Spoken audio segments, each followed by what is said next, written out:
What's up, Brian Tong here, and we're just a month away from the official unveiling of Samsung's Galaxy Note 9 on August the 9th in New York. Hey, I got an invite, believe it or not, so I'll be there, but a good amount of things have already been spoiled by Samsung.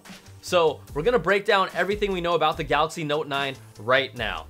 Now here we go, the latest renders from CAD Designs by OnLeaks reveal a Note 9 that looks pretty much a lot like the Note 8 with its rectangular shape, metal frame, and glass back.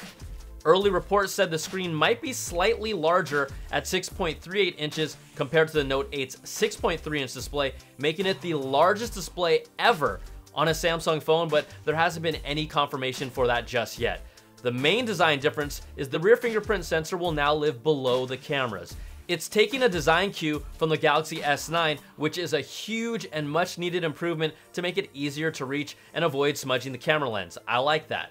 Now, the one thing, it won't have the rumored in-display fingerprint scanner that was originally planned but ditched late in the development process for the Note 9. Now, you can expect every port you want with a 3.5mm headphone jack, a USB-C, the SD card slot, and a speaker grill on the bottom, which still points to no native stereo speakers with dust and water resistance that's consistent with what Samsung has done in the past. Early benchmarks point to the Note 9 coming with a Snapdragon 845 processor in North America, while the rest of the world will get Samsung's Exynos 9810, and you'll get a boost with a 4,000 mAh battery that delivers 25 hours of video playback. Really a nice jump from the 3300 battery in the Note 8. You can also thank Samsung for leaking the Note 9 itself and the biggest change in the Note 9 with their early submissions to the FCC. The Note 9 will have an all-new S Pen with integrated 2.4 GHz Bluetooth Low Energy and its own internal battery, which is a major change from its unpowered inductive stylus with pretty much every previous Note. The announcement will focus on the new functionality of the S Pen, which isn't exactly clear yet, but reputable Ice Universe posted that it can be used to control a long-range self-timer and control music playback, and because it's a Bluetooth device, it will do some things unrelated to the pen. So if you love the S Pen, you've got to be getting giddy for this, but we'll have to see what the real benefits are that will make it worth upgrading or not. Now, we still know more about the Note 9 after Samsung made yet another boo-boo when a unit reportedly got in the hands of Mobile Review's Eldar Murtazin. He confirmed a lot of what we've already talked about earlier, but he's added a few other observations like an increased brightness compared to the Note 8 with the Note 9's Super AMOLED display. Murtazin says it's heavier than the 8 and its larger battery is behind that. He also says a 6GB RAM model will be offered alongside a monstrous 8GB version, but it's unclear which markets will get that option.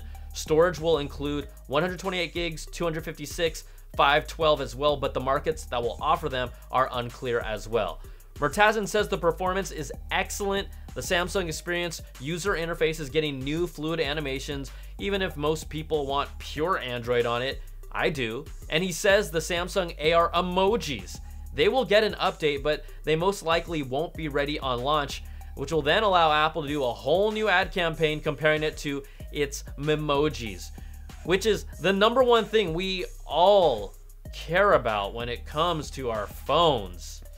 All right, color options for the Note 9, they're not confirmed, with blue, copper, silver, violet, and black all rumored as potential options. Pricing will likely be the same, if not slightly more, so don't expect anything cheaper than its $929 US price. And honestly, it might push even higher after the iPhone X established a $1,000 price point for a phone.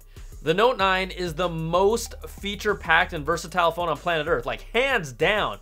And it's the only phone to get if you're someone who wants to use a stylus. Nothing compares to it, but we'll just have to wait and see if the 9 is worth the upgrade after its official reveal on August the 9th.